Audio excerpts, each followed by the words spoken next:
आजोबा जज, बाबा उज्ज्वलजी पब्लिक प्रॉसिक्युटर आणि तुम्ही क्रिमिनल लॉयर. न्यायाच्या तिन्ही बाजू तुम्हीच एका फॅमिलीत. असं आहे की वकिली बाणा हा आमच्या रक्तातच आहे. बाबांनी जी अजमल कसाबची सगळ्यात सुप्रसिद्ध अशी जी केस चालवली ती तुम्ही बघितली असेल ना आतून अगदी. मी इथे बसलो आणि कसा एक 4 फुटावर कसा बसला होता. त्यांनी 37 जणांना फाशीवर चढवले, 628 आरोपींना जन्मठेपेची शिक्षा दिलेली आणि तुम्ही त्यांना बाहेर काढता. नाही, त्या आरोपींना नाही बाहेर काढला. नाही, त्यांना नाही. मी फाशीची शिक्षा ठोठावलेल्या आरोपींना देखील निर्दोष मुक्त माझ्या युक्तिवादाच्या माध्यमातून कोर्टाकडून करून घेतलेला आहे. मी टू मुवमेंट मधली नाना पाटेकर फार गाजली ना केस ती. शेवटी त्यांना क्लीन चिट पोलिसांकडून मिळाली. पुरावे नव्हते, काहीच पुरावे नव्हते, केस क्लोज ही झाली. अनेक प्रकरणं अशी आहेत ज्याच्यात प्रेमाचं आश्वासन देऊन माझ्याशी संबंध ठेवले म्हणून गुन्हे दाखल होतात. आणि असं आहे की आता सोशल मीडिया एवढं भयंकर झालं आहे. पण ही व्हिडिओ रेकॉर्डिंग वगैरे एव्हिडन्स असतो का? हो, असतो ना. शिल्पा शेट्टी आणि राज कुंद्रा, जेव्हा शिल्पा शेट्टीने पहिला फोन केला असेल ना तर काय रिॲक्शन होती आणि कसं तिला सोडवलं? नाशिकचं एक प्रकरण होतं.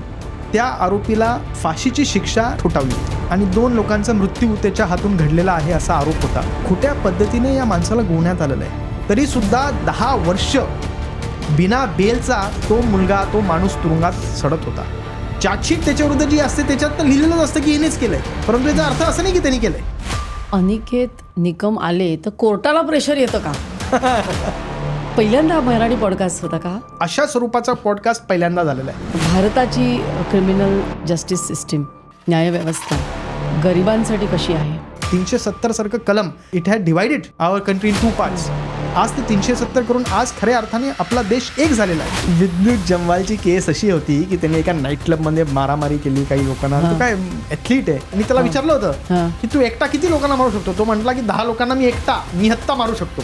ओ, तर त्याच्यावर ते आरोप होते की महाराष्ट्रामध्ये जो धर्मांतर कायदा येतोय त्याच्याबद्दल तुमचं काय मत आहे?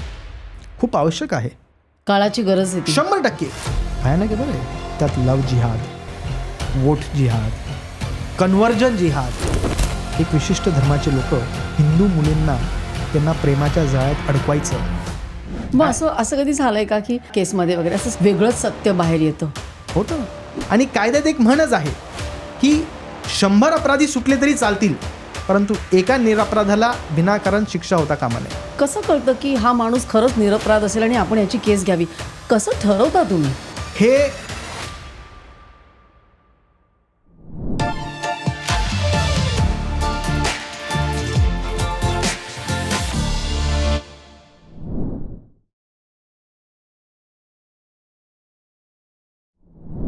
नमस्कार, ॲडव्होकेट अनिकेत उज्ज्वल निकम. सर्व काहीमध्ये तुमचं खूप खूप स्वागत आहे. नमस्कार डॉक्टर मंजिरीताई, थँक्यू व्हेरी मच. आजोबा जज, बाबा उज्ज्वलजी पब्लिक प्रॉसिक्युटर आणि तुम्ही क्रिमिनल लॉयर. हे कसं काय? म्हणजे हा एवढा विरोधाभास, न्यायाच्या तिन्ही बाजू तुम्हीच एका फॅमिलीत. असं आहे की वकिली बाणा हा आमच्या रक्तातच आहे. आजोबा बॅरिस्टर होते. त्या काळी ते लंडनला जाऊन त्यांनी बॅरिस्टर डिग्री घेतली. नंतर ते कोऑपरेटिव्ह साईडला जज झाले, आमदारही झाले. त्यानंतर वडील विशेष सरकारी वकील म्हणून काम करतायत. अनेक गाजलेले खटले त्यांनी चालवले. त्यामुळे साहजिकपणे जेव्हा मी लहान होतो, तुमच्या परिवारात एखादा व्यक्ती एक चांगलं काम करत असेल तर कळत न कळत त्याची छाप तुमच्या मनावर उमटत असते. आणि वडिलांना मी लहानपणापासून बघत आलो आहे. अनेक खटले चालवताना, अनेक पोलीस अधिकाऱ्यांची ब्रीफिंग घेताना, अनेक पीडित पक्षकार त्यांना भेटत असताना. त्यामुळे मला कुठेतरी वाटलं की मी देखील वकील व्हावं. गंमत म्हणून सांगतो, मी वडिलांना पप्पा म्हणतो. ते मला नेहमी म्हणायचे की अनिकेत तू डॉक्टर हो. कारण माझ्या आजींना म्हणजे वडिलांच्या आईंना असं वाटायचं की वडिलांनी पप्पांनी डॉक्टर व्हावं. ते डॉक्टर झाले नाही, ते वकील झाले. म्हणून पप्पांना वाटतं तू आजींची इच्छा पूर्ण कर, तू डॉक्टर हो. पण मला देखील, मी वडिलांचाच मुलगा असल्याकारणाने मला देखील डॉक्टरीत इंटरेस्ट नव्हता आणि मला वकीलच व्हायचं होतं. आणि त्यामुळे मग मी वकिली क्षेत्र निवडलं. मी लॉकडे वळलो आणि वकिली केल्यानंतर कुठे वकिली करावी हा साहजिकपणे प्रश्न होता. दिवाणी का फौजदारी, ज्याला सिव्हिल किंवा क्रिमिनल म्हणतो. आणि क्रिमिनल म्हटलं तर प्रॉसिक्युशन का डिफेन्स. तर वडील प्रॉसिक्युटर आहेच, त्यामुळे त्या साईडला न जाता डिफेन्स निवडावं, म्हणजे बचाव पक्षाचे वकील असं मी ठरवलं. तर वडिलांनी मला एक विचारलं की अनिकेत मी अनेक गुन्हेगारांना शिक्षेपर्यंत पोहोचवतो आणि तू आता असे लोकांचं वकीलपत्र घेशील त्यांच्यावर आरोप केले जातात, तुला ते जमेल का? मग मी एक बॉर्डरचा डायलॉग त्यांना सांगितला. बॉर्डर पिक्चरमध्ये सनी देओल जॅकी श्रॉफला म्हणतो, हमी हम है तो क्या हम है, तुम्ही तुम हो तो क्या तुम हो. त्यामुळे बचाव पक्षाचे वकील आणि सरकारी वकील एकाच नाण्याचे दोन बाजू, आणि हे दोघं बाजू न्यायालयीन व्यवस्थेला भक्कम करत असतात. आणि मग मी ठरवलं की मी डिफेन्स लॉयर होईल, क्रिमिनल लॉयर होईल, आणि त्या दृष्टिकोनात मी वाटचाल सुरू केली. पण आता बाबा फाशीवर लटकवतात गुन्हेगारांना आणि तुम्ही त्यांना तुरुंगातनं बाहेर काढता. त्रास नाही झाला कधी? मी काही आरोपींना फाशीची शिक्षा ठोठावलेल्या आरोपींना देखील निर्दोष मुक्त माझ्या युक्तिवादाच्या माध्यमातून कोर्टाकडून करून घेतलेला आहे. आता असं आहे की एखादा केस जेव्हा असते तेव्हा त्या केसमध्ये पुरावे काय आहेत हे बघणं गरजेचं आहे. प्रत्येक आरोपी हा त्या परिस्थितीनुसार गुन्हा करत असतो. तो जन्मालाच आरोपी म्हणून जन्माला येत नसतो. आणि मी काही खटले असे बघितलेत, एक छोटं उदाहरण देतो. नाशिकचं एक प्रकरण होतं. त्या आरोपीला फाशीची शिक्षा नाशिक सत्र न्यायालयाने ठोठावली होती. अतिशय गरीब घरातला, आणि 2 लोकांचा मृत्यू त्याच्या हातून घडलेला आहे असा आरोप होता. त्यांनी केला, स्टॅब केलं होतं बेसिकली.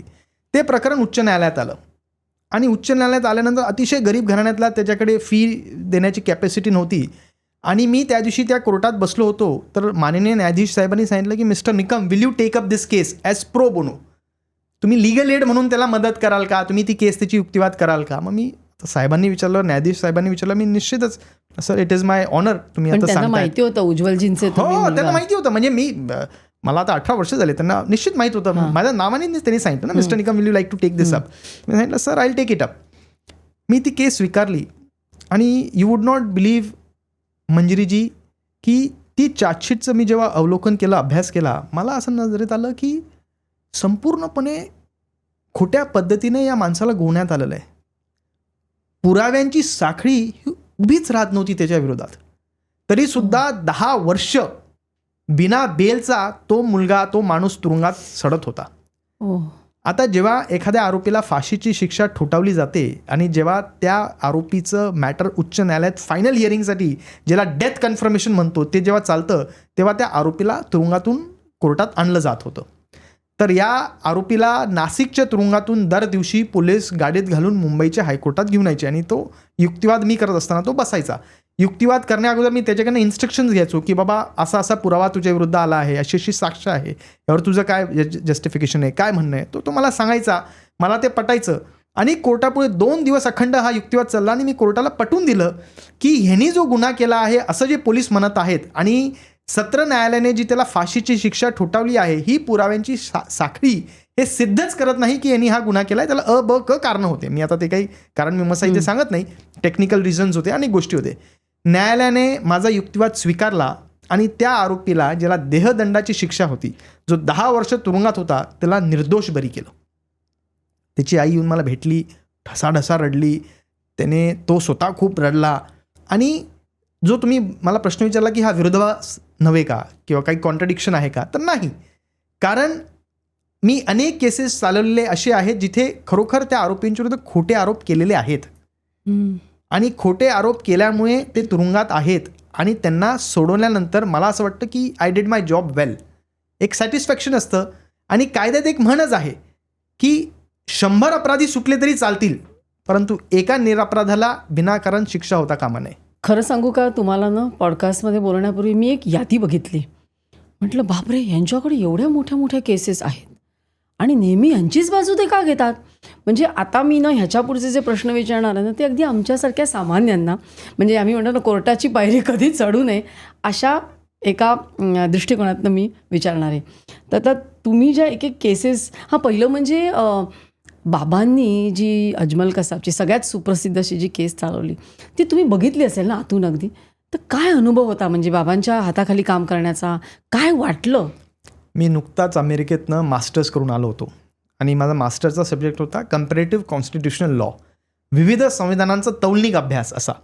लॉ करून आलो अमेरिकेतनं, न्यूयॉर्कमध्ये शिकलो होतो. 2009ला आलो, आणि तेव्हा कसाबची केस सुरू झाली होती. जस्ट एक आठवडा झाला होता सुरू.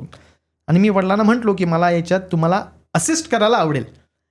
आता त्याच्यात त्यांची विशेष सरकारी वकील म्हणून नेमणूक झाली होती, त्यामुळे ऑफिशियली तर माझी नेमणूक असिस्टंट म्हणून होऊ शकत नव्हती, परंतु तुमचा इंटर्न, ज्युनियर जे काही तुम्ही त्याला म्हणाल त्या भूमिकेत मी तुम्हाला असिस्ट करण्यास मला असं वाटतं की माझा तो अभिमान असेल आणि मला शिकायलाही खूप मिळेल.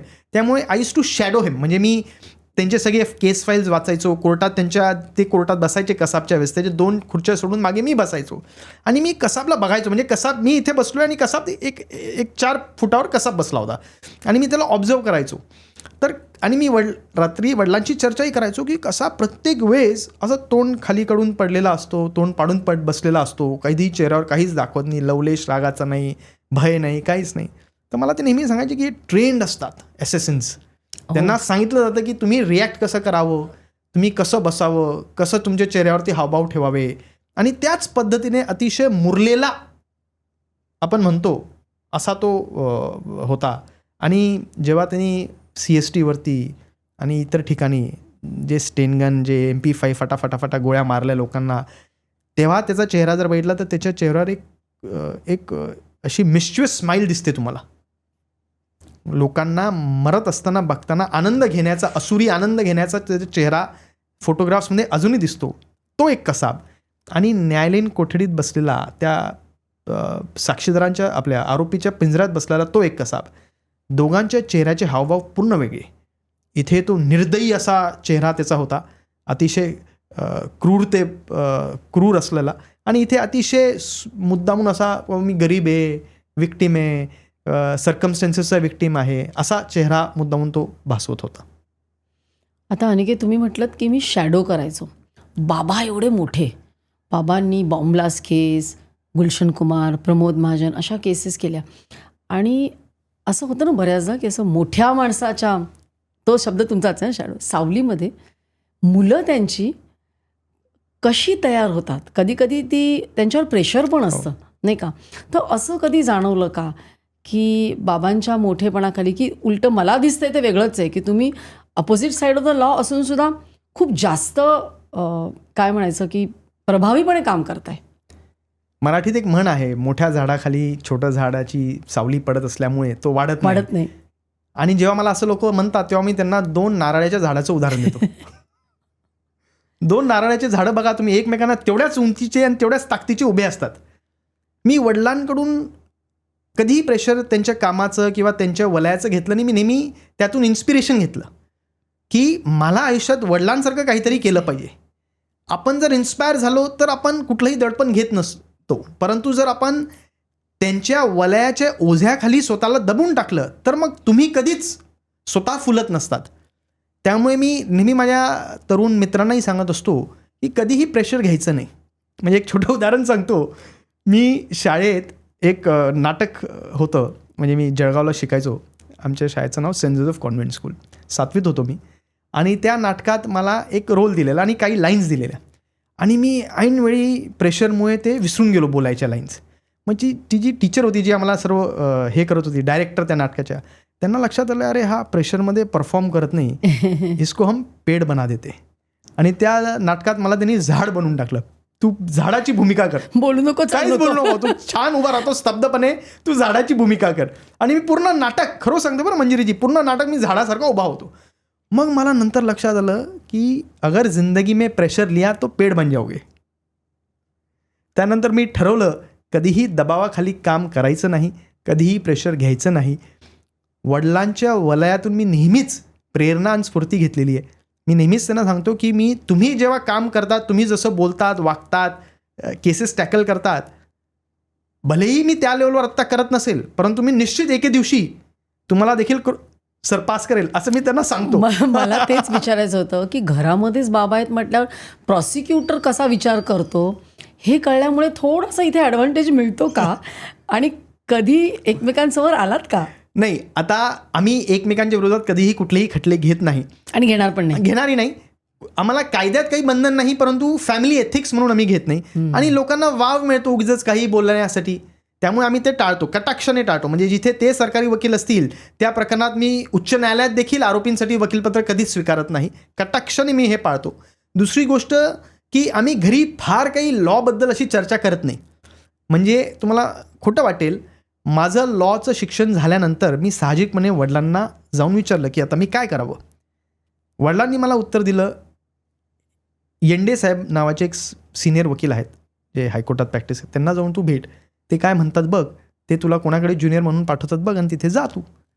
आणि मी तसं गेलो, मी भेटलो. त्यांनी मला एका छान एक सिव्हिल साईडला प्रॅक्टिस करत होते त्यांना जॉईन केलं. परंतु माझी रुची सिव्हिल साईडला नव्हती. मी 2-3 वर्ष दिवाणी साईडला प्रॅक्टिस केली, पण हां 2-3 वर्ष, पण मला ते कधी असं रुचलं नाही. अंगात ते भिनभिनलं होतं पहिल्यापासून. त्यामुळे मग मी वडिलांना सांगितलं मला आता सिव्हिल मला काही जमत नाही, मी आता कॉर्पोरेट बघतो. तर मी 2 वर्ष कॉर्पोरेट साईडला प्रॅक्टिस केली. म्हणजे कॉर्पोरेट साईडचे सिनियर ॲडव्होकेट आहेत त्यांच्याकडे मी 2 वर्ष ज्युनियरशिप केली. मला परत तिथेही काही जमलं नाही. मग एक केस अचानकपणे फौजदारी क्षेत्रातली माझ्याकडे आली, क्रिमिनल. अचानकपणे आतमध्ये तो फायर होता ना, अचानकपणे. मी खरं सांगतोय, म्हणजे मी हायकोर्टात एक केस चालवली आणि मग त्याच पक्षकाराचा, ज्याची मी कॉर्पोरेट साईडला एक कंपनी लॉ मॅटर होतं चालवल्यानंतर म्हटलं त्याचा एक मित्र आहे, तो एका क्रिमिनल केसमध्ये अडकला आहे, तू घेशील का. आणि आयुष्यातली पहिली जामिनाची केस मी वकील झाल्यानंतर 5 वर्षानंतर चालवली ती केस. आणि मला काहीच माहीत नाही. बरं, आता मला थोडंसं असं वाटायचं की वडिलांना जाऊन विचारू कसं, कारण वडिलांना मी विचारलं तर त्यांनी मला सांगितलं होतं की तू त्या वकिलांकडे जा, त्यांचा सल्ला घे. ते एक प्रचंड बिझी वडील स्वतः. त्यामुळे म्हटलं आता काय करायचं. मग मी चार्जशीटचा अभ्यास केला. बरं, चार्जशीटचा अभ्यास केल्यानंतर मला लक्षात आलं या आरोपीच्या विरुद्ध सगळेच साक्षीदार बोलत आहेत, मला डिफेंड कसं करावं. मग मी काही जजमेंट शोधले, जे काही करायचं ते केलं, सर्व तयारी केली आणि मी कोर्टात युक्तिवाद केला. मी जेव्हा कोर्टात युक्तिवादासाठी उभा राहिलो, त्या न्यायाधीश साहेबांनी मला विचारलं, तुम्ही पहिली केस चालवत आहेत का क्रिमिनलमध्ये. स्पष्टपणे विचारलं आणि मी स्पष्टपणे उत्तर दिलं, हो सर, पहिलीच चालवतोय मला. मग त्यांनी मला माझ्या चुका सांगितल्या की अरे तू असं बोला, तसं नसतं, तसं असं. हा, एकदम ओपनली म्हटलं थँक्यू सर, मी खूप शिकलो, आय एम ओब्लाइज्ड असं बोललो. आणि मग तिथून माझी फौजदारी क्षेत्रात क्रिमिनल लॉमध्ये सुरुवात झाली. आणि वडिलांनी मला नेहमी सांगितलं की तुझ्या सत्सद विवेक बुद्धीला जे पटतं ते कर. त्यांनी मला हेही सांगितलं नाही की तू क्रिमिनल कर, त्यांनी मला हेही सांगितलं नाही तू सिव्हिल कर. त्यांनी मला हेच सांगितलं की जे तुला वाटतं योग्य ते तू कर. वा, खूप छान. आता माझ्याकडे खूप मोठी लिस्ट आहे. एक सामान्य माणूस म्हणून मी विचारते, सगळ्या हाय प्रोफाईल केलेल्या केसेस आहेत, त्यामुळे आम्हाला असं वाटतं हां हे काय.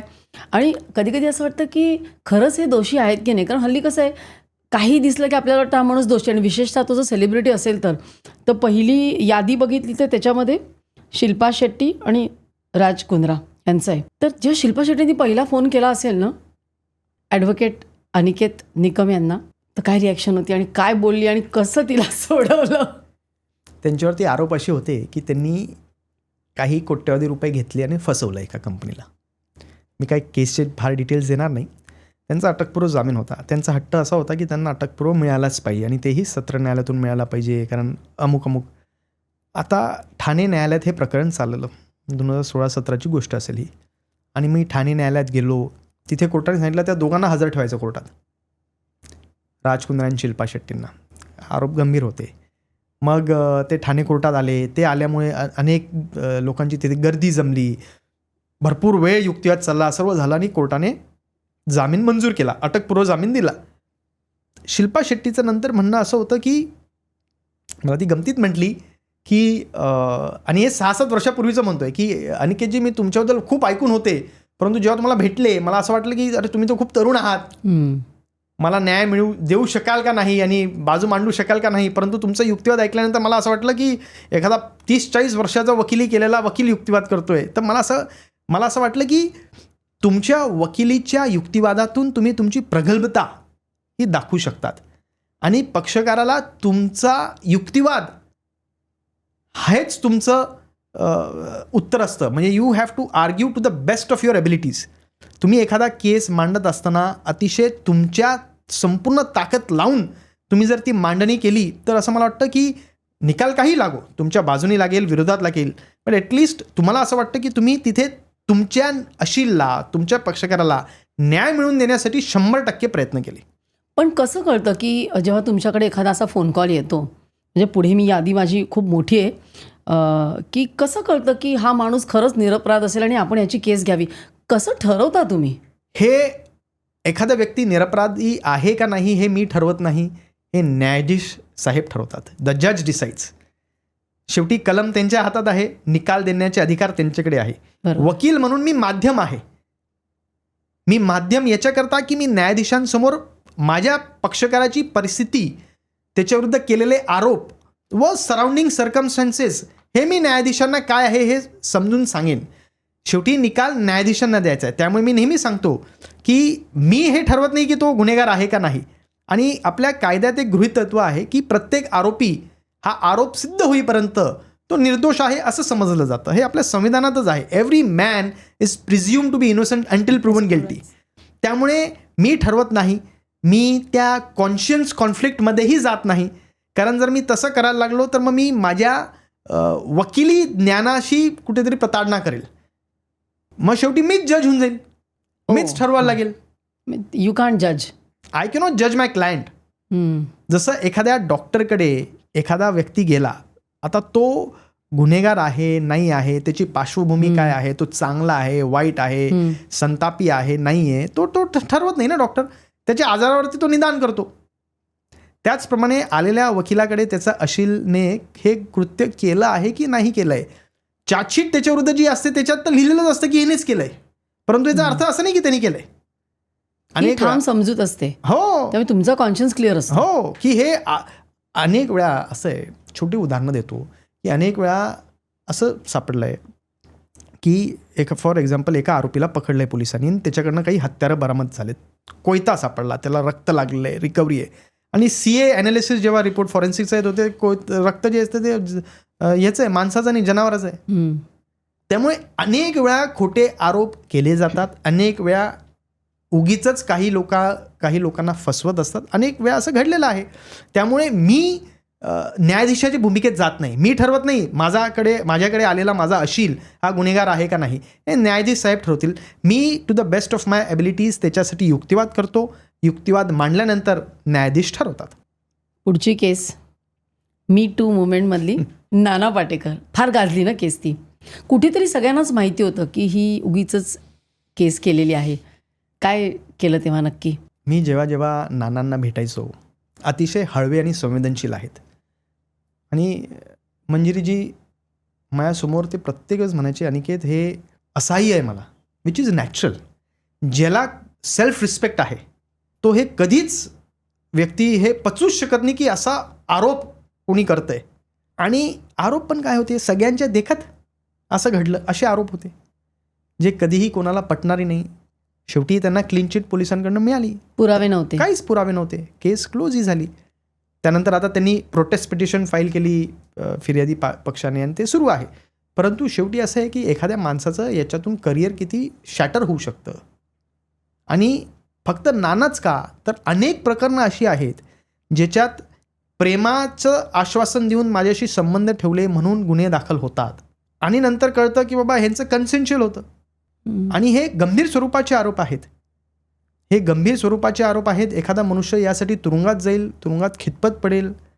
त्यामुळे जोपर्यंत आपली न्यायालयीन व्यवस्था ही प्रगल्भ होत नाही, and by this I mean की वकील जोपर्यंत, आता वकिलांची भूमिका इथे का महत्त्वाची आहे, एखाद्या आरोपीवरती एखाद्या व्यक्तीवरती आरोप होत असतील जे बेछूट आहे, बेलगाम आहे, तथ्यहीन आहे, परंतु त्या आरोपीचा किंवा त्या व्यक्तीचा वकील ते कोर्टात त्यांचं खंडन करू शकला नाही किंवा नीट मांडणी करू शकला नाही, तो जातो ना तुरुंगात.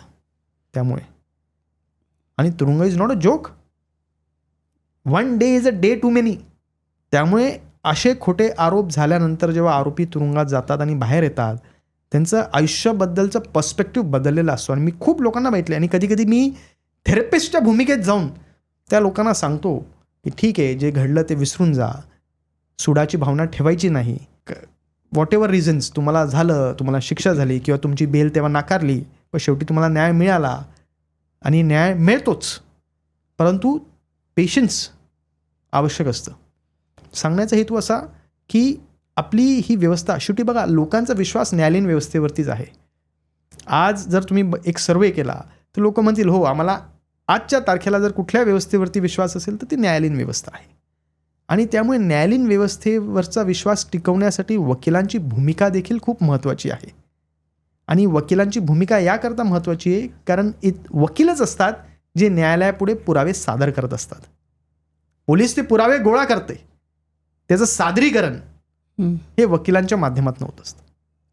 पण सगळ्यात जास्त मला असं वाटतं लोक ना घाबरतात बदनामीला. समाजामध्ये जी बदनामी होते ना त्याच्यावर काहीच उपाय नसतं ना. खूप. आणि असं आहे की आता सोशल मीडिया एवढं भयंकर झालं आहे, तुमचं एक न्यूज शॅटर करून टाकतं. आणि मी किती केसेस बघतो असे, किती cases they are not worried about. त्यांना त्याची भीती नाही आहे की त्यांच्यावर आरोप झाले, त्यांची भीती ही आहे की बाबा हे खोट्या आरोपामुळे आज माझे मुलं, माझे मुलांचे मित्र माझ्याबद्दल काय विचार करतील, उद्या मी ज्या सोसायटीमध्ये राहतो तिथे कसं जाईल. आणि एक बघा, जो प्रामाणिक असतो ना त्याला त्याचं मन खातं. बरोबर आहे. हे चुकीचं झालं, असं व्हायला नको पाहिजे होतं, हे विनाकारण माझ्यावरती झालं आणि मीच का. आणि त्यातून मग नैराश्य निर्माण होतं आणि मग तिथून अनेक सर्कल्स तयार होतात. त्यामुळे मी मुद्दामून सांगेल की कधीही कुणीही कुणावरही असे खोटे आरोप कधीच करू नये, फॉर व्हॉट एव्हर रिझन्स. आणि तुम्ही राजकीय व्यक्तींच्या पण केसेस घेता, अनिल देशमुख. मग अशा वेळेला काही प्रेशर येतं का, फोन येतात का धमकीचे? आता तर मी राजकीयदृष्ट्या देखील सक्रिय आहे, परंतु राजकारणात सक्रियपणे येण्या अगोदर मी अनेक वेगवेगळ्या पक्षातील लोकांचं मी वकीलपत्र स्वीकारलं आहे. म्हणजे राष्ट्रवादी असेल, भारतीय जनता पार्टी असेल, शिवसेना असेल, त्यानंतर काँग्रेस असेल, असे वेगवेगळ्या पक्षातील लोकांचे मी वकीलपत्र स्वीकारलेत. आणि जर तुम्ही वकील म्हणून प्रामाणिक काम करत असाल ना तर कोणीही तुमच्यावर दडपण कधी जाणत नाही, कारण लोकांना कळतं की हा प्रामाणिक आहे. म्हणजे माझ्या वडिलांनाही मी अनेक वेळा विचारलं आहे की तुम्ही आता एवढे मोठे मोठे खटले चालवले, तुमच्यावर कधी दडपण कोणी आणलं का. त्यांचं हेच उत्तर असायचं, if you are true to your conscience, जर तुम्ही स्वतःशी प्रामाणिक असाल तर तुम्हाला कोणीही कधी दडपण आणतच नाही, देर इज नो क्वेश्चन. त्यामुळे असं दडपण कधीच येत नाही, मला तरी कधी आलं नाही आणि कोण आणणारही नाही. पण मग पक्ष महत्त्वाचा, कारण आता तुम्ही भाजपचे पण प्रवक्ते आहात, की म्हणजे वकील असणं महत्त्वाचं? दोघी वेगवेगळ्या भूमिका आहेत आणि दोघी एक वेगवेगळ्या लेवलवरती ऑपरेट करतात. म्हणजे पक्ष म्हणून मी प्रवक्ता म्हणून पक्षाची वकिली करतोय आणि वकील म्हणून माझ्या पक्षकारांची मी वकिली करतोय. त्यामुळे दोघी ठिकाणी मी वकील म्हणूनच तसा वकिली बाणा ठेवूनच काम करतोय. तुम्ही वकील आहात त्यामुळे तुमच्याशी बोलण्यामध्ये मी तर काय जिंकू शकणार नाही. अच्छा, आणखीन बरेच माझ्यासमोर केसेस दिसत आहेत. आदर्श हाऊसिंग सोसायटी घोटाळा, त्याच्यानंतर विद्युत जामवाल. तुम्ही काय असे फिल्म स्टार्सचे? नाही. विद्युत जमवालची केस अशी होती की त्याने एका नाईट क्लबमध्ये मारामारी केली काही लोकांना. तो काय ॲथलीट आहे, तो एकदम एक बुक्का मारला. मी त्याला विचारलं होतं की तू एकटा किती लोकांना मारू शकतो. तो म्हटला की 10 लोकांना मी एकटा निहत्ता मारू शकतो. तर त्याच्यावर ते आरोप होते की त्यांनी एका क्लबमध्ये काय भांडणं झाली आणि त्यांनी 2-3 लोकांना हातापाई झाली. तर ती केस मी चालवली होती आणि त्यात तो निर्दोष बरी झाला. अर्थात त्याच्या आधी मी कोर्टापुढे युक्तिवाद करताना हे सांगितलं होतं की विद्युतने मारलं नव्हतंच मुळात. तिथे जी घटना घडली तिथे कुणीतरी एका मुलीला छेडलं आणि त्यातून ते काही जे क्लबमध्ये होतं नॉर्मली ते झालं आणि तिथे विद्युत वॉज देअर, पण because he was a celebrity तो त्यात गोवला गेला, जे काय तर निर्दोष बरी झाला. परंतु एक बघितलंय मी की जर तुम्ही समाजात सेलिब्रिटी म्हणून असाल, कुठल्याही क्षेत्रात असाल, तर इट इज व्हेरी इझी की तुमच्यावर चिखलफेक करून रेकग्निशन गेन करायचं. ही मानसिकता असते आणि ही घातक मानसिकता आहे. कारण जे चिखलफेक करतात त्यांना तात्पुरती प्रसिद्धी मिळते, परंतु तुम्ही कुठेतरी विनाकारण एखाद्या माणसाला त्याला त्या संपूर्ण याच्यात इन्व्हॉल्व करत असताना जेव्हा तुम्ही गोवतात त्याचं रिपरकशन्स किती स्ट्रॉंग असू शकतात याचा विचार करत नाही. धनंजय मुंडे, म्हणजे तिथे तुम्ही आर्थिक गैरव्यवहार प्रकरणात पण तुम्ही त्यांना जामीन मिळवून दिलाय. पण अशा जेव्हा आर्थिक भ्रष्टाचार असतो किंवा काय असतो तेव्हा तुम्हाला चार्जशीट करताना म्हणजे असे काही चॅलेंजेस येतात का, की असं? कारण अशा वेळेला तुम्हाला फार क्विक राहायला लागतं ना, मग अशा वेळेला तुम्ही काय करता? नाही, हे बघा, तुमचा अभ्यास चांगला पाहिजे. तुमची फॅक्ट्स जे म्हणतो आपण, जी काही एखाद्या खटल्याची जी काही वस्तुस्थिती असेल त्याची पकड चांगली पाहिजे. आणि आर्थिक गुन्हे असतील किंवा बॉडीली ऑफेन्सेस असतील, तुम्ही त्या परिस्थितीमध्ये काय घडलेली आहे, ते कृत्य का घडलं, कसं घडलं, तो मनी ट्रेल खरंच होता का, हे सर्व बघणं गरजेचं आहे आणि त्याचं अवलोकन अभ्यास करणं गरजेचं आहे. जर तुमचा अभ्यास पक्का नसेल तर तुम्ही मांडणी करू शकत नाही. आणि जामिनाचा युक्तिवाद करत असताना त्या माणसाने गुन्हा केला आहे का नाही केला आहे हे खटल्याअंती सिद्ध होईल. आत्ताच्या घडीला त्याला तुरुंगात ठेवण्याची आवश्यकता खरोखर आहे का, हा एक प्रश्न देखील महत्त्वाचा असतो. त्या दृष्टिकोनातून तुम्हाला मांडणी करावी लागते, त्या दृष्टिकोनातून तुम्हाला युक्तिवाद करावा लागतो. आणि अनेक जजमेंट्स असतात सर्वोच्च न्यायालयाचे, उच्च न्यायालयाचे, ज्याचा अभ्यास तुम्हाला करावा लागतो. शेवटी असं आहे बघा की वकिलाला ना मी नेहमीच सांगतो की वकील हॅज टू बी ऑलराऊंडर. म्हणजे तुमच्याकडे येणारा पक्षकार हा वेगवेगळ्या क्षेत्रातला असतो, त्या क्षेत्रातला अभ्यास तुम्हाला पाहिजे. म्हणजे कोऑपरेटिव्हचा पक्षकार असेल तर तुम्हाला सहकार क्षेत्र माहिती पाहिजे, राजकारणी असेल तर राजकारणात काय चालतंय ते माहिती पाहिजे, डॉक्टर असेल तर मेडिकल टर्म्स तुम्हाला माहिती पाहिजे, ॲनाटॉमी माहिती पाहिजे, एखादा इंजिनियर आला असेल तर ते टेक्निकल टर्म्स तुम्हाला माहिती पाहिजे, तरच तुम्ही चांगली मांडणी तुमच्या पक्षकाराची त्या ठिकाणी करू शकता. अनिकेत निकम आले तर कोर्टाला प्रेशर येतं का की बापरे आता हे आले म्हणजे, आणि समोरच्या पब्लिक प्रॉसिक्युटरला की नाही, हे आता पूर्ण लढाच द्यायला उतरता ना तुम्ही, पूर्ण अभ्यास रिसर्च आणि सगळं करून. मी आल्याने कधीही कोणाला प्रेशर येत नाही. मला कारण तर वाटायला लागलं मी असं. मुळात स्वतः मी प्रेशर कुठलंच घेत नाही, त्यामुळे मला माहिती आहे की कोणावरही काही प्रेशर येत नाही. फक्त असं आहे की मी जी काही मांडणी करतो ती प्रामाणिकपणे करतो. मी कधीही मिसलीड करत नाही, दिशाभूल करत नाही. माझ्या पक्षकाराच्या विरोधात जे काही मुद्दे असतील ते देखील मी न्यायालयाला सांगतो. म्हणजे अनेक वेळा असं झालंय की सरकारी वकिलांना माहीत नव्हतं की माझ्या पक्षकाराच्या विरोधात अगोदरचे असे गुन्हे आहेत, ते सांगू शकले नाही कारण त्यांना माहीत नव्हतं. परंतु मी स्वतःहून सांगितलंय की असे गुन्हे आहेत, पण तरीसुद्धा याला ही ऑर्डर मिळाली पाहिजे, ब क कारणं आहेत. त्यामुळे मी जे काय आहे ती प्रामाणिकपणे मांडणी करतो. आणि शेवटी प्रत्येक खटल्याचं स्वतःचं एक नशीब असतं. अच्छा, प्रत्येक केस हॅज इट्स ओन डेस्टिनी. त्यामुळे मी वाहक आहे, मी एक मीडियम आहे, माध्यम आहे. शेवटी ते न्यायाधीश साहेब ठरवतीलच, परंतु मी पक्षकाराला सांगतो बघा ठीक आहे आपण प्रयत्न पूर्ण केले, शेवटी आपल्याला यश नाही मिळालं, ते तुझ्या केसचं नशीब, तुझंही नाही या केसचं नशीब तसं आहे. ऑब्जेक्टिव्हली तू बघ, केस म्हणून बघ. आता ह्याच्यामध्ये एक थोडीशी वेगळी मला अशी दिसली की TRP मॅनिप्युलेशन ही एक जरा वेगळी केस आहे. तर त्याच्यामध्ये कसं काय मॅनिप्युलेशन झालं TV रेटिंगमध्ये? कारण त्याच्यावर बरंच काही ठरतं ना, म्हणजे ॲड्स किती होणार, म्हणजे बराच काही चॅनल्सच्या विरुद्ध गुन्हे दाखल केले मुंबईत हे सांगून की हे TRP मॅनिप्युलेट करतात. आता हे मॅनिप्युलेट कसे करतात? हे काही लोकांना पैसे देतात आणि सांगतात की तुम्ही हे चॅनल सतत बघा, आणि ते TRP काउंटिंगचं एक प्रोसिजर असते की तुम्ही हे चॅनल सतत बघा तर ऑटोमॅटिकली ही TRP वाढते, ही पेड TRP आहे. TRP वाढलं तर ब्रेकिंग न्यूज प्रत्येक चॅनल देतं, आमचं चॅनल पुढे सबसे तेज हम है, अशी ती ब्रेकिंग न्यूज प्रत्येक चॅनल टाकतं आणि मग ॲडव्हर्टाइजमेंट्स त्यांना मिळतात आणि एक मोठं सर्कल असतं. तर असं एका मराठी चॅनलवरती आरोप केले होते की ह्यांनी TRP मॅनिप्युलेट केली, त्याच्यात यांनी काहीतरी गोडबंगाल केलं आणि त्यांनी ते मॅनेज केलं. तर त्यांच्या डिरेक्टरची केस मी चालवली होती आणि मी कोर्टाला सांगितलं होतं की हे TRP मॅनिप्युलेशन हे फक्त कागदावरती बोलण्यासारखं युक्तिवाद आहे. ॲक्च्युली असं TRP मॅनिप्युलेट होऊ शकणार नाही, जे आरोप त्यांनी त्या ठिकाणी तेव्हा केले होते म्हणून. मग कोर्टापुढे अनेक दाखले दिले, त्याचे एव्हिडन्सेस आम्ही दिले आणि कोर्टाने ते मान्य करून त्याला त्या ठिकाणी रिलीज केलं. परंतु परत सांगण्यात हाच मुद्दा की आता फॉर एक्झाम्पल TRP, आता या TRPची केस चालवण्यासाठी मला खूप अभ्यास करावा लागला ह्याचा की मीडिया कशी मॅनेज होते किंवा मीडिया कशी चालते, मीडियाची सिस्टीम काय आहे, तुमचे पॉईंट्स कसे वाढतात, तुमचे रेटिंग्स कसे वाढतात, ह्याचा मला अभ्यास करावा लागला. त्यामुळे वकिलाने कालांतराने वकील सगळ्याच गोष्टी म्हणजे जॅक ऑफ ऑल होतो. मग असं कधी झालंय का की एखाद्या आता या केसमध्ये वगैरे असं स्टडी करत असताना वेगळंच सत्य बाहेर येतं? होतं ना, अनेक वेळा कळतं तुम्हाला. अनेक वेळा सिस्टीममधले काही गोष्टी कळतात की अरे असं पण झालंय.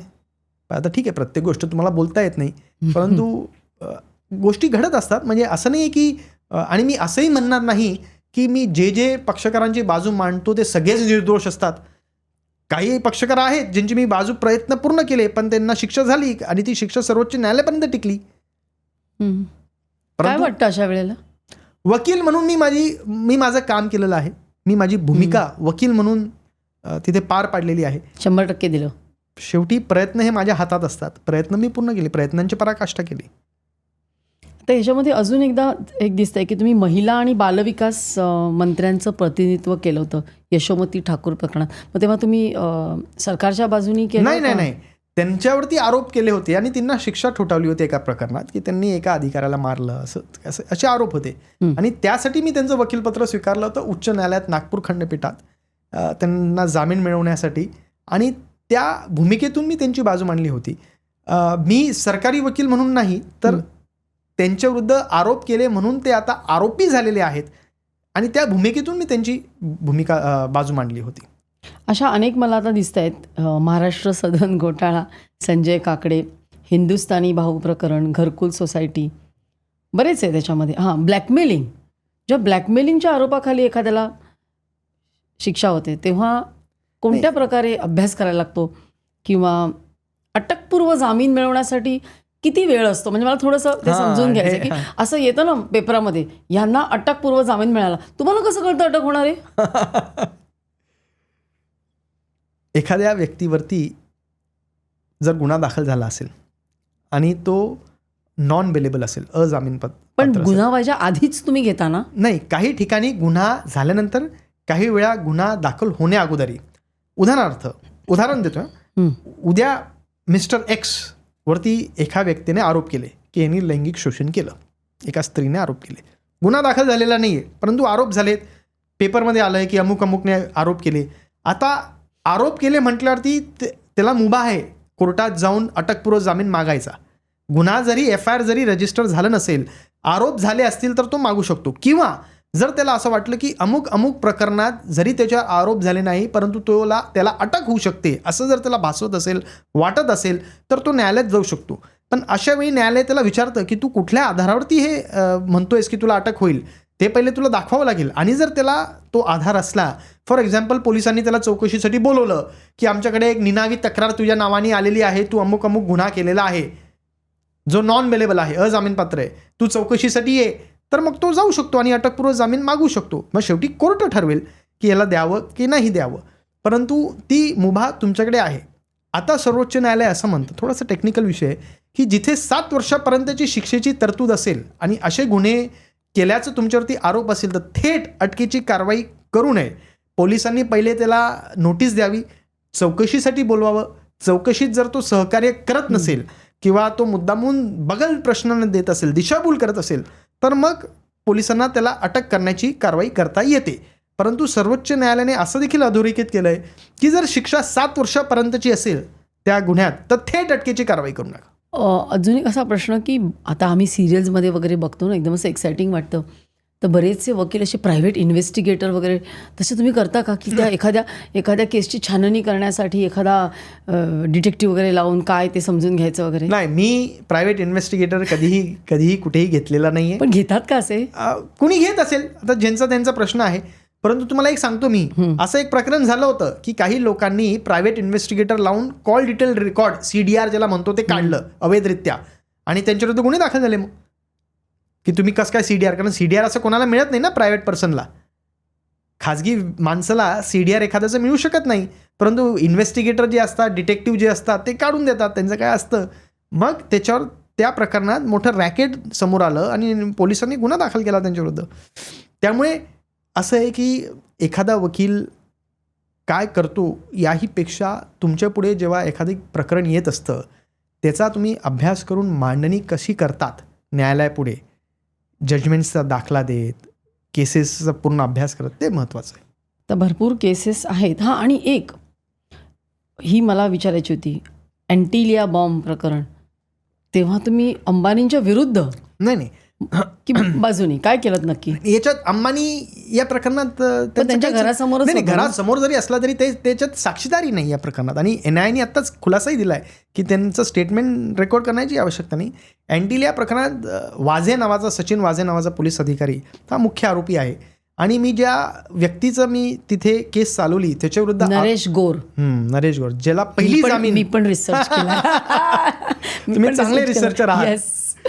तर नरेश गोर हा पहिला आरोपी आहे या अँटिलिया प्रकरणात ज्याचा जामीन झाला, ज्याचा जामीन मी घेतला होता. त्याच्याविरुद्ध आरोप असे होते, व्हेरी इंटरेस्टिंग, की यांनी सिम कार्ड दिला, बेनामी सिम कार्ड दिला, ज्या सिम कार्डचा वापर नंतर सचिन वाझे आणि त्याच्या इतर सहकाऱ्यांनी केला त्या हिरेन ज्याला तर मारलं त्याला फोन करण्यासाठी. आणि सचिन वाझे हा पोलीस.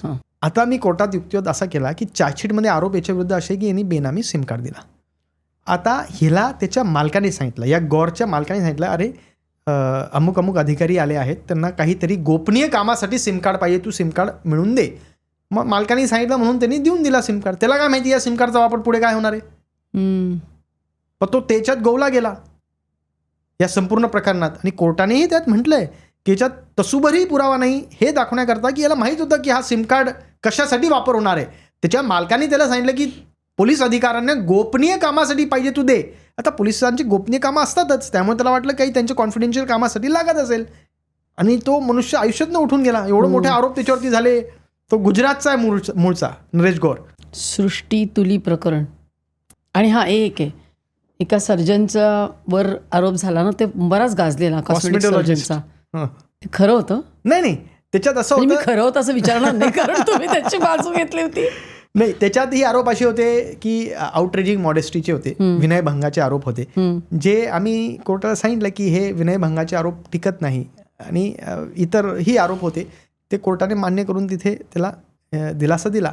मुद्दा असा आहे की तुम्ही कुठलीही केस असो, तुमचा पक्षकार मोठा असो छोटा असो, त्या केसची आत्मा काय आहे, प्रत्येक केसची एक सोल असते. एक त्याच्यात एक तुम्हाला वाचल्यानंतर लक्षात येतं की ही केस अमुक कारणांसाठी घडलेली आहे, किंवा हे एक छोटं उदाहरण देतो ज्याच्यात तुमच्या रिसर्चमध्ये हे आढळलं नसेल. एक मुंबईचा मुलगा आहे, नाव घेणार नाही, माझ्या रिसर्चमध्ये नाही आहे, हां म्हणून सांगतो, कारण ती पब्लिसाइज केस नाही आहे म्हणून. त्याचे वडील रोज दारू पिऊन त्याच्या आईला मारायचे, आणि ब्रिलियंट स्टुडंट, हुशार, इंजिनिअरिंग करत होता फर्स्ट इयर. त्या दिवशी ते वडील घरी आले आणि दारू पिऊन आईला मारायला लागले बेदम. 3च लोक घरात. याचा ताबा सुटला मुलाचा की आईला सतत मारतो. ते किचन नाईफ घेतली आणि त्यांनी स्टॅब केलं, एकच स्टॅब होऊन छातीत भोसकलं. तिथेच तो कोलॅप्स झाला, मेला. आई त्या मुलाला पोलीस स्टेशनमध्ये घेऊन गेली की असं असं याच्याकडनं घडलं. त्याला अटक झाली, त्याला जन्मठेपेची शिक्षाही झाली त्या मुलाला. त्याचं प्रकरण उच्च न्यायालयात अपीलसाठी आलं. ती आई मला भेटली, आईच आली माझ्याकडे की माझ्या मुलाला बाहेर काढा साहेब, अशी अशी परिस्थिती आहे, तो काही गुन्हेगार नाही, ते मला मारत होते आणि मला सातत्याने रोज मारायचे, त्यामुळे त्याचा ताबा सुटला. तर मी न्यायाधीशांसमोर जेव्हा हे मॅटर आर्ग्युमेंट केलं, मी फक्त कोर्टाला सांगितलं की मी लॉ सांगणार नाही, मी काहीच वाचणार नाही, मी फक्त 2च मिनटं तुमची घेतो की क्राईम ऑफ पॅशन काय असतं. म्हणजे काय की एखादा गुन्हा हा खूप विचारपूर्वक पद्धतीने केलेला नव्हे, तर तेव्हा त्या परिस्थिती असं त्याला वाटलं की त्याच्यावरचा त्याचा ताबा सुटला. आणि एखाद्या व्यक्तीच्या समोर जर त्याच्या आईचं असा छळ होत असेल त्याच्या वडिलांकडून सातत्याने, ताबा सुटणे हे स्वाभाविक आहे, हे नैसर्गिक आहे. मी जस्टिफाय करत नाही, त्यांनी जे केलं ते चुकीचंच आहे, परंतु त्याला त्यांचा खून करायचा होता का रागाच्या भरात उद्रेक होऊन, हा विचार करणं गरजेचं आहे. आणि या तरुण मुलाने तुरुंगात राहत असताना इंजिनिअरिंग पूर्ण केलं. He is a qualified engineer now with no criminal background. कोर्टाने त्याला तिथे बेल दिलं. तो मुलगा नंतर मला येऊन भेटला, त्याला सांगितलं, त्याला आजही पछतावा आहे की जे घडलं ते घडायला नको पाहिजे होतं. पण मग ते जे बॅकग्राऊंड होतं की रोज आईला मार खाताना बघतोय, रोज आईची अतिशय म्हणजे जी पीडा असते ते सहन नाही करू शकला. त्यामुळे मी सांगितल्याप्रमाणे प्रत्येक व्यक्ती हा काही जन्मापासून गुन्हेगार नसतो. कधी कधी, आणि हे आपण पिक्चरमध्येही बघतोच, कधी कधी त्या परिस्थितीनुसार काही त्याच्याकडनं कृत्य घडतं, त्याचं उदात्तीकरण करता कामा नये. त्यांनी चूक केली आहे, नाही असं नाही, म्हणजे एक शेवटी मारलंच किंवा तो मेलाच. परंतु प्रश्न असा आहे की काय परिस्थिती होती आणि काय परिस्थितीमुळे हे घडलं हे बघणंही तितकंच आवश्यक आहे. पण मग क्राईम ऑफ पॅशन म्हणजे जो त्या तत्कालिक त्या रागामुळे घडलं आणि ॲक्च्युली ज्यांनी प्लॅन करून केलं, त्यांच्या शिक्षेमध्ये फरक असतो का? असं आहे की तुम्ही समोरच्यानी तुम्हाला, फॉर एक्झाम्पल, समोरच्यानी तुमच्यासमोर असं काही कृत्य केलं की तुम्हाला त्यांनी प्रोवोक केलं, then court may consider of being lenient. परंतु जो प्री मेडिटेटेड ॲक्ट आहे, विचारपूर्वक कॉन्स्पिरसी हॅच करून मारला आहे, देन देयर इज नो लिनियन्सी. मग तुम्ही थंड बुद्धीने केलेलं हे कृत्य आहे. अर्थात प्रत्येक गुन्ह्यात हे काही जस्टिफिकेशन असू शकत नाही की माझा ताबा सुटला, मला राग आला, न्याव आला आणि त्यावला, नंतर प्रत्येक आरोपी तेच करेल. त्यामुळे अनेक फॅक्टर्स असतात, अनेक केसचे पैलू असतात. जसे एखाद्या म्हणजे शेड्स ज्याला आपण म्हणतो, ते अनेक शेड्स असतात, त्याप्रमाणे मग ते कोर्टाला निर्णय घ्यावा लागतो. पण म्हणजे हे न्यायाधीशावर थोडंसं अवलंबून असतं का? की म्हणजे मी असंच म्हणते की हो, डिस्क्रिप्शन असतं हां, त्यांना. तेच. आणि जस्टिस कृष्णा अय्यर सर्वोच्च न्यायालयाचे न्यायाधीश होते, त्यांचा एक छान शब्द आहे, hunch of the bench call judicial description. हा त्यांचा अधिकार क्षेत्र आहे. त्यांना कुठे वाटतं पुरावे सिद्ध करतात की यांनी गुन्हा केला आहे, का नाही केला आहे. पण हे डिस्क्रिशन म्हणजे असं आहे की हे ट्रेंड लिगल माइंड्स असतात, एवढा वर्षांचा त्यांना अनुभव असतो. ते काय म्हणजे तुम्ही न्यायाधीश बनण्यासाठी अनेक तुम्हाला म्हणजे तपच करावा लागतो, तुम्हाला अनेक खटले स्वतः चालवावे लागतात, बघावे लागतात. तुमचं माइंड तसं ज्युडिशियली ट्रेन होतं आणि त्यामुळे त्या परिस्थितीत तुम्ही तिथे येतात की तुम्ही डिसाईड करू शकतात खरं काय खोटं काय. म्हणजे लॉ प्लस न्यायाधीशांचं एक त्यांचं पण एक एक्सपर्टीज, त्यांचा असतं ना. अनुभव हो, असतं. हे फार आणि महत्त्वाचं आहे. त्यांचं शेवटी न्यायाधीश देखील माणूसच आहे आणि त्यामुळे मानवी स्वभाव त्यांना देखील लागू पडतो.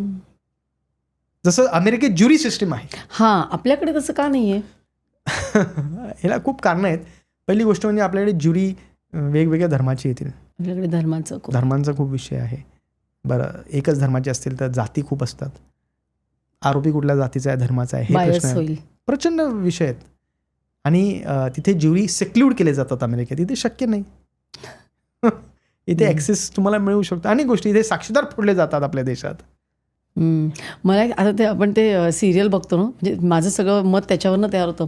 मग त्याच्यात असं दाखवतात की वकील गेलाय तुरुंगात आणि ज्यांनी मर्डर केला आहे तो असा बोलता बोलता एकदम त्याच्या अंगावर धावून जातो किंवा त्याच्यावर हल्लाबिल्ला करतो. तर असं तुम्हाला असे जे गुन्हेगार असतात तर असा तुम्हाला कधी अनुभव आला आहे का? किंवा त्यांची काय असं या विशिष्ट गुन्ह्यांमधल्यांची काही एक मानसिकता किंवा त्यांची काही देहबोली वेगळी असते नाही, का? काही असतात ना, काही आरोपी विकृत असतातच. असं आहे ते अटॅक बिटॅक करतात का? म्हणजे मी ते केसेस स्वतःहून नाही स्वीकारलेले आहेत, पण असे काही खटले आहेत जे लिगल एड म्हणजे अनेक वेळा असं असतं ना की त्या आरोपीकडे पैसेच नाही, पण तुम्ही चालवा बा, म्हणजे कोर्ट विनंती करतं, सांगतं आणि अनेकांना सांगतं, असं मलाच सांगतं असं नाही. त्यामुळे तुम्ही ते केसेस जेव्हा स्वीकारतात किंवा चालवतात तुमच्या लक्षात येतं की हा विकृत आहे. म्हणजे असे अनेक केसेस मी बघितले, एका माणसाचे 25 तुकडे गेले, विकृत, शिक्षा झाली त्याला जन्मठेपेची. त्याला जेव्हा कोर्टात एकदा आणलं होतं त्याच्या देहबोलीवरनंच लक्षात येतं की अरे हा he is an anti social element, it is better he stays inside. Having said that, my job as a lawyer, वकील म्हणून कोर्टाने मला सांगितलं तुम्ही त्यांची बाजू मांडा.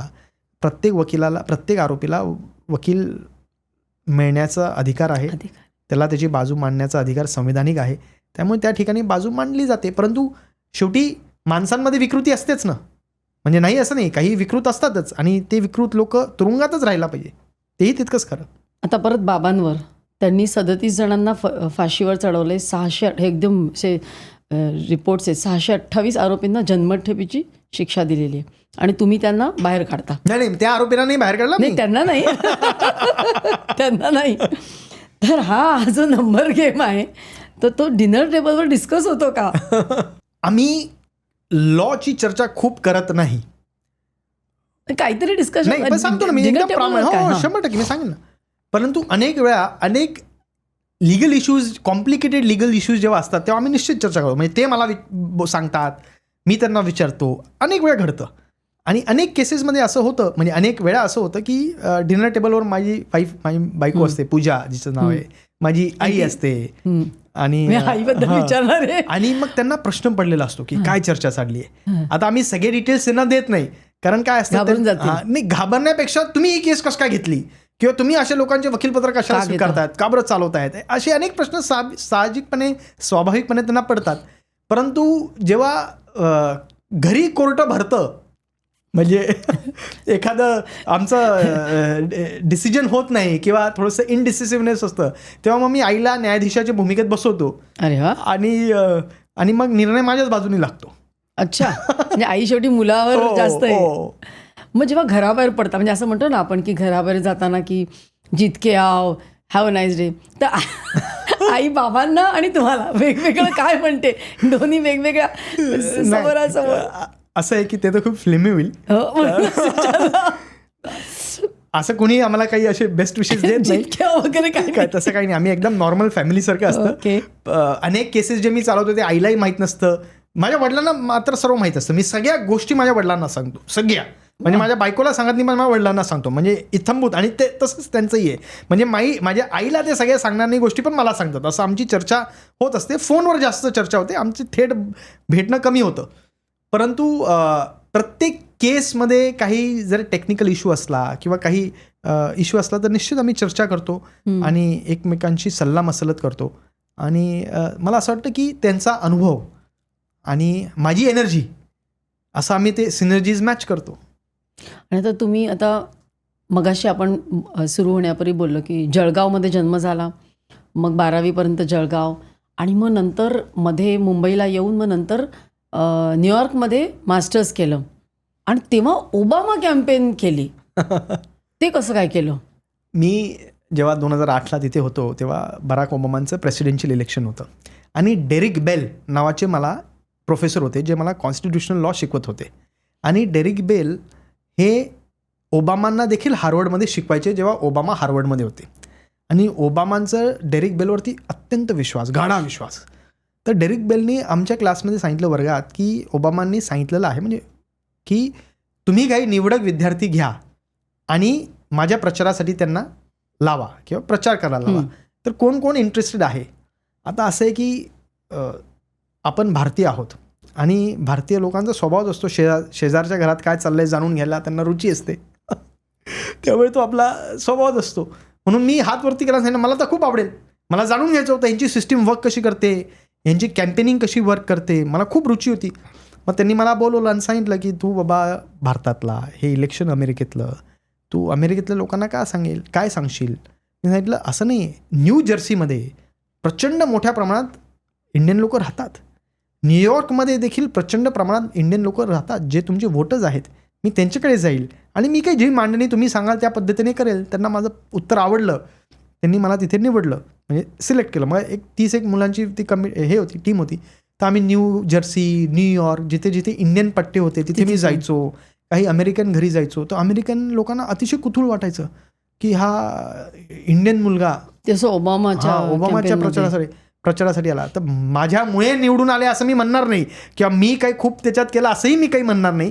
परंतु मला तिथे शिकायला खूप मिळालं की हे बघण्याचा यांचा दृष्टिकोन कसा असतो अमेरिकन लोकांचा, इलेक्शनकडे ते कसे बघतात, किती जागरूक असतात, सजग असतात. मग आता तुम्ही तो अनुभव घेतला आणि आता मुंबई कोर्टात.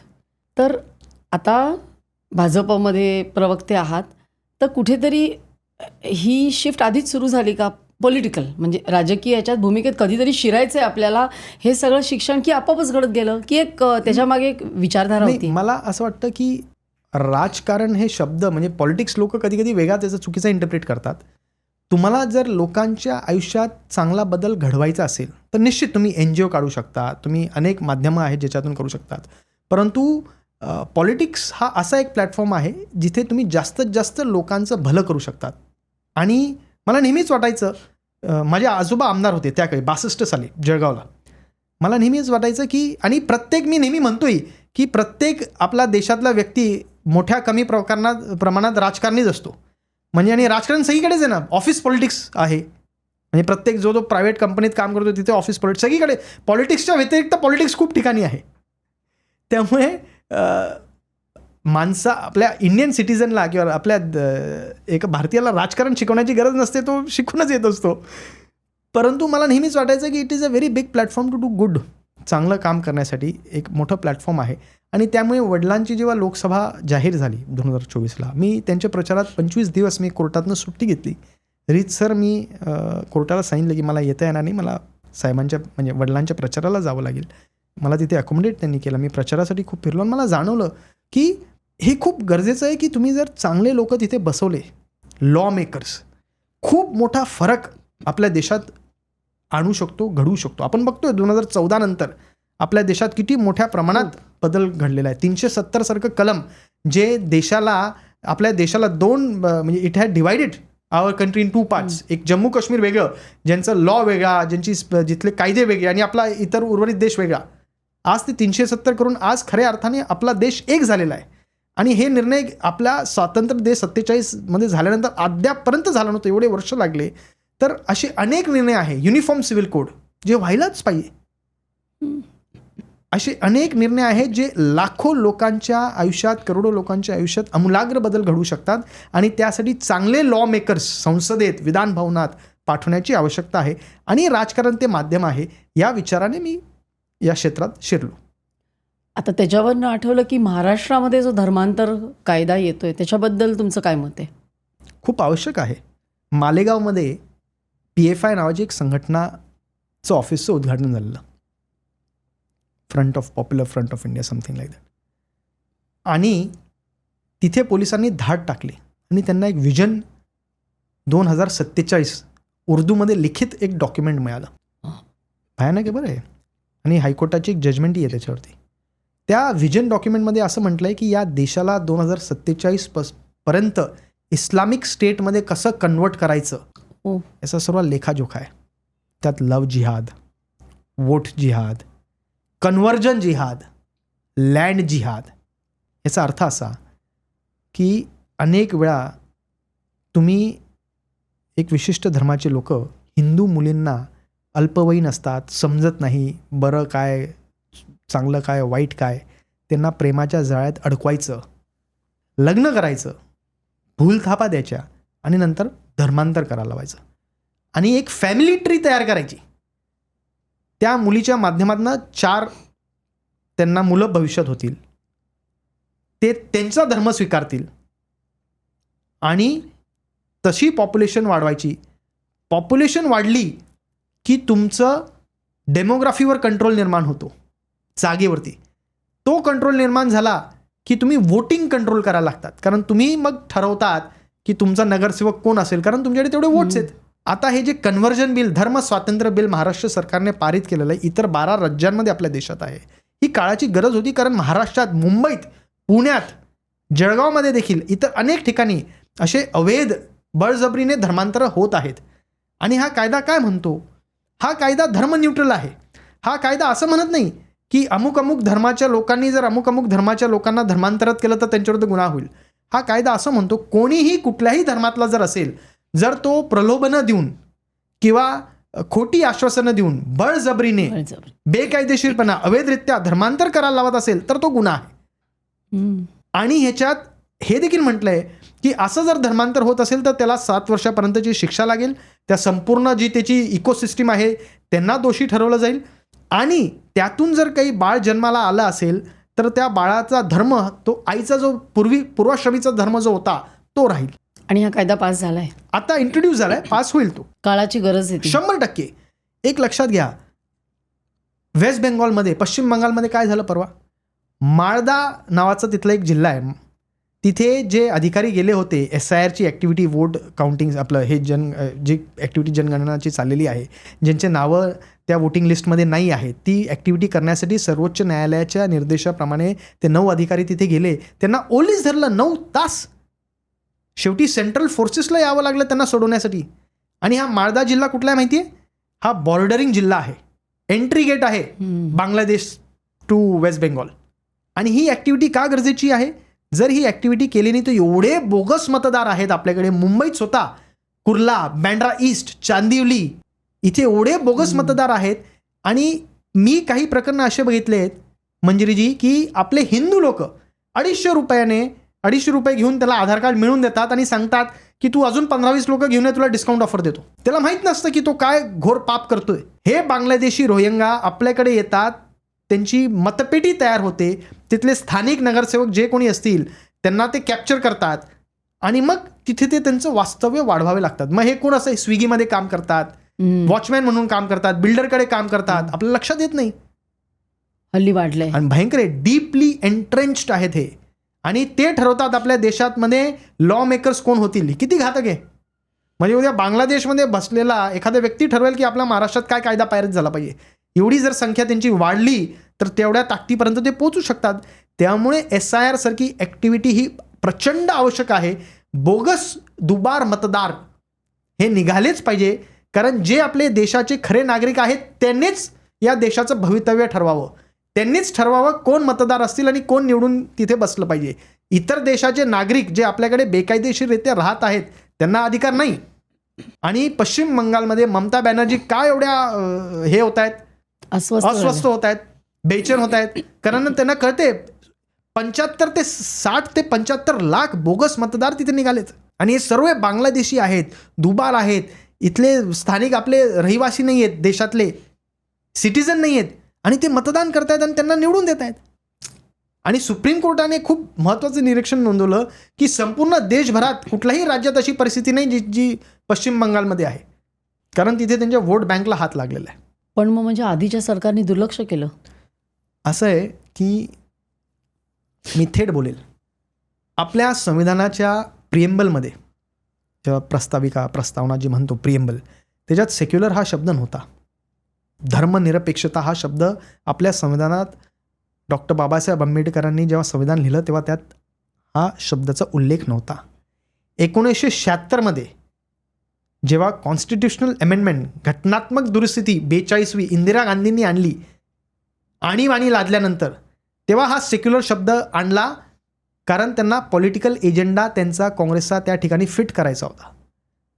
अल्पसंख्यांचं लांगुल चालन व त्या माध्यमातून वोट बँक सिक्युअर करणे हा त्यामागचा हेतू होता.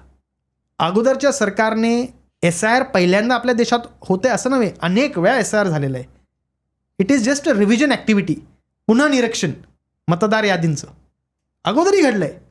परंतु दोबार मतदार, बोगस वोटर्स, बांगलादेशी यांना टच नाही केलं मुद्दामून, कारण ती त्यांची वोट बँक होती. Quick question, quick answers. भारताची क्रिमिनल जस्टिस सिस्टीम, न्यायव्यवस्था ही गरिबांसाठी कशी आहे? उत्कृष्ट. तुम्ही एक फक्त पत्र लिहा उच्च न्यायालयाला की माझ्यावर अन्याय झालेला आहे, असं असं घडलं आहे.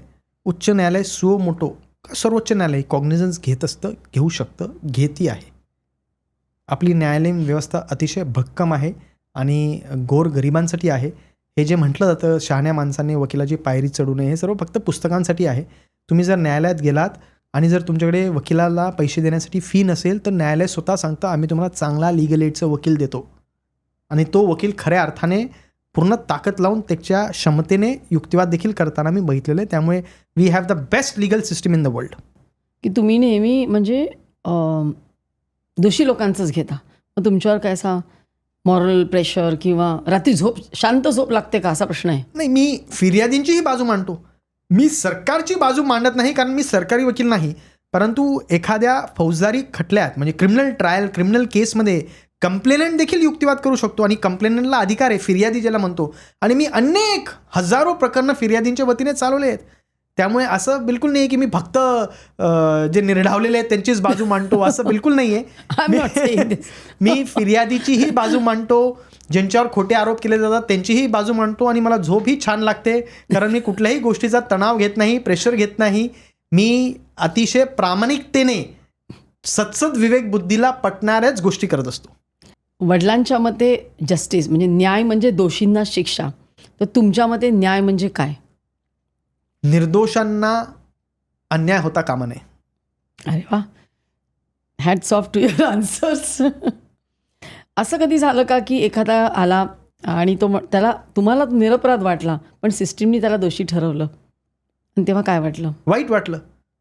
आणि मला जी केस उभी राहिली होती किंवा जी मांडली होती त्यातून हे दिसत होतं की यांना गुन्हा केलेला नाही आहे, परंतु काही कारणास्तव कोर्टाला असं वाटलं की यांनी गुन्हा केला असेल किंवा पुराव्यांची साखळी सिद्ध करत होती, तर वाईट वाटतं. पण ठीक आहे, ॲज आय सेड, प्रत्येक खटल्याचं एक नशीब असतं. I accept that and I move on. आता थोडं पर्सनल, की कोर्टात एकदम फॉर्मल असतात बाबा, तुम्ही घरी कसे असता? आम्ही खूप ह्युमरस आहोत. हो का? हो, एकदम आम्ही खूप जोक्स क्रॅक करतो, खूप एकदम हसी मजाक करतो. अरे वा. आणि आम्हाला मूवीज बघायला खूप आवडतात. मूवीज, हो, जेव्हा पप्पा मुंबईत असतात तेव्हा आम्ही दोघं आणि आम्ही सगळेच मिळून एक रात्री मूवी बघतो. तर आम्ही असं अदरवाईज हो एकदम. बाबांनी निरनिराळ्या ह्यांना म्हणजे कसाबला वगैरे फाशी दिली, तुम्ही बॉलिवूड स्टार्सना वाचवता, मग तुमचे मैत्रिणींना काय वाटतं, काय म्हणतात ते जेव्हा तुम्ही पार्टीला जमता तेव्हा? नाही, त्यांना इनसाईड गॉसिप ऐकायची असते की काय कसं घडलं, कशामुळे घडलं, खरंच घडलं का. मग त्या गंमत हिरो ऑफ द ग्रुप. नाही, हिरो असं नाही, पण ते गंमत जमत सुरू असते. आता न्यूयॉर्कच्या कोर्टातला अनुभव आणि मुंबईच्या कोर्टातला अनुभव ह्याच्यामध्ये एकदम असा कॉन्ट्रास्ट, असं काही धक्का बसणारं असं काही आढळलं का? ती सिस्टीमच पूर्ण वेगळी आहे. तिकडे ज्युरी सिस्टीम आहे, आपल्याकडे ज्युरी सिस्टीम नाही आहे. तिथे प्रत्येक राज्य स्वायत्त आहे पूर्णपणे. आपल्याकडे तशी नाही आहे. अमेरिका इज 50 स्टेट्सला एकत्र बांधून तयार झालेला युनायटेड स्टेट्स ऑफ अमेरिका आहे, आणि फेडरल स्ट्रक्चर आहे. आपल्याकडे तसं नाही आहे. त्यामुळे न्यायालयीन व्यवस्था पूर्णपणे वेगळी आहे. परंतु आपलं संविधान हे अतिशय सक्षम आहे, भक्कम आहे, आणि मला वाटतं आपल्या संविधानासारखं कुठलं दुसरंही संविधान नाही. कारण डॉक्टर बाबासाहेब आंबेडकरांनी जेव्हा संविधान तयार केलं, लिहिलं, तेव्हा सगळ्या संविधानांचा खऱ्या अर्थाने त्यांनी तौलनिक अभ्यास केला. जे जे चांगलं आहे ते स्वीकारलं आणि त्यातून त्यांनी जो संविधान आपल्याला दिला तो अतिशय, मला असं वाटतं की जो फॉरेवर आपल्या देशाला काळोख्यातनं बाहेर काढणारं जे आहे ते आपले संविधान आहे. आणि त्यामुळे जेव्हा काही लोक, काँग्रेस विचारी लोक जेव्हा म्हणतात, मुद्दामून बोलतो हे, की संविधान धोके में आहे, असं बिलकुल नाही.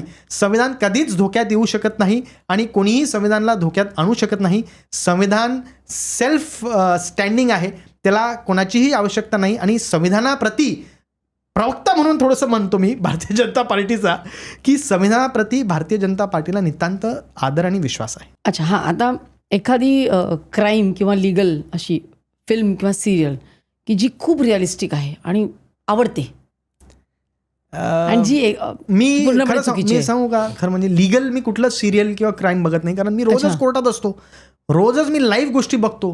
त्यामुळे जेव्हा तुम्ही लाईव्ह गोष्टी बघता तेव्हा तुम्ही कशाला तुम्ही मग सिरियल. दुसरी कुठली एखादी सिरियल किंवा फिल्म आवडली? मला सगळेच पिक्चर आवडतात.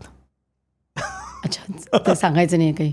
आणि जी पूर्णपणे चुकीची आहे, काय? चुकीचं वर्णन केलेलं आहे पिक्चर किंवा कुठलं की लिगल सिस्टीमची असं काही नसतंच, घडतच नाही असं काय आहे का? मी एक सूट्स म्हणून सिरियल आहे, पण ते अमेरिकन आहे. हो, पण ते छान आहे. हा, मस्त आहे. म्हणजे ते छान अनेक आहे. गोष्टी त्यात, फक्त असं कोर्ट असं नाही, त्यात लाईफ एक्सपिरियन्सेस आणि हे सर्व गोष्टी आहेत. त्यामुळे ते सिरियल मी बघितलेलं आहे. परंतु इंडियन जे मी एवढे, एक हा पिक्चर मी बघितला होता, नाना पाटेकरांचाच होता. पुण्यात ते करतात 1970s मध्ये, जोशी अभ्यंकर, खून खटला. तो एक सुंदर पिक्चर मला आवडला होता. पण हे व्हिडिओ रेकॉर्डिंग वगैरे एव्हिडन्स असतो का? व्हिडिओ किंवा रेकॉर्डिंग व्हॉट्सॲप वगैरे मेसेज वगैरे असं? हो असतो ना. पण ते हल्ली एआयच्या नाही, मदतीने चेंज मग होतं त्यासाठी ते फॉरेन्सिक थ्रू कन्फर्म करावं लागतं. ना? हे आता प्रश्न क्रिमिनल लॉ की सिव्हिल लॉ की कॉर्पोरेट लॉ असं मला विचारायला लागेल. Criminal always criminal law. आणि डॉक्टर झाला असतात तर काय झालं असतं? कारण मला आता दिसतं की वकील म्हणून तर यू आर लाईक डॉक्टर झालो असतो तर इथे कदाचित आलो नसतो. आता ओके, हा जरा प्रश्न असा आहे, निरपराधाला दोषी ठरवणं किंवा दोषीला निरपराध ठरवणं, कोणती गोष्ट जास्त वेदनादायक आहे? निरपराधाला दोषी ठरवणं. आपली सिस्टीमच अशी आहे की 100 सुटले तरी चालतील, पण निरपराधाला शिक्षा होता कामा नये. हल्ली वाढलंय का प्रमाण? असं वाढलं असं म्हणणार नाही मी, परंतु जो उठतो तो आरोप करून. मानसिकता कशी असते तुमची, मानसिकता जर ही झाली की बाबा गुन्हे, आता बघा काही कायदे असे आहेत की तुम्ही जर आरोप केले आणि जर ते तुम्हाला मॉनिटरी कॉम्पन्सेशन मिळतं, आणि मग त्या लालसेपोटी देखील काही लोक आरोप करतात. असे अनेक वेगवेगळे कायदे असतात. त्यामुळे निरपराधाला तुरुंगात डांबवून ठेवणे याच्यासारखा दुसरा अपराध नव्हे. कारण ज्याने गुन्हाच केला नाही त्याची शिक्षा तो का भोगेल, आणि ज्यांनी गुन्हा केला आहे त्याला देखील शिक्षा व्हायला पाहिजे. परंतु काही कारणास्तव जर आपली न्यायालयीन व्यवस्था त्याला शिक्षेपर्यंत पोहोचू शकली नाही तरी वरती बसलेत ना न्याय करायला. पण असं म्हणतो ना की हल्ली म्हणजे असं न्यायव्यवस्थेला सुद्धा एक फायनल हे देण्यासाठी वर्षानुवर्ष जातात. त्याच्यात तो बिचारा किती वर्ष तुरुंगात काढतो ना. हो. मग एका दृष्टीने त्यांना सोडवणं म्हणजे तुम्ही समाजकार्य करताय.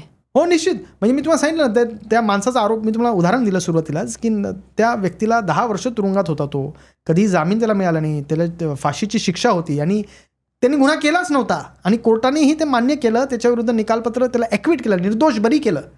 मग अशा लोकांचं काय करणार? 10 वर्ष you cannot bring those 10 years back. Never.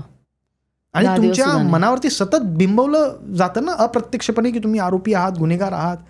खच्चीकरण किती होतं मानसिकरित्या. म्हणजे आता हे पॉडकास्टच्या आधी माझं एक वेगळं मत होतं आणि आता मला असं वाटायला लागलं की गुन्हेगार आम्ही म्हणतो कारण आम्हाला पेपरात दिसतं, पण गुन्हेगार असतो किंवा नसतो, पण त्यांचा बचाव करून निरपराध माणसाला त्या ह्याच्यातून सगळ्यातून वाचवणं हे एक फार मोठं चांगलं कार्य आहे ना. निश्चित.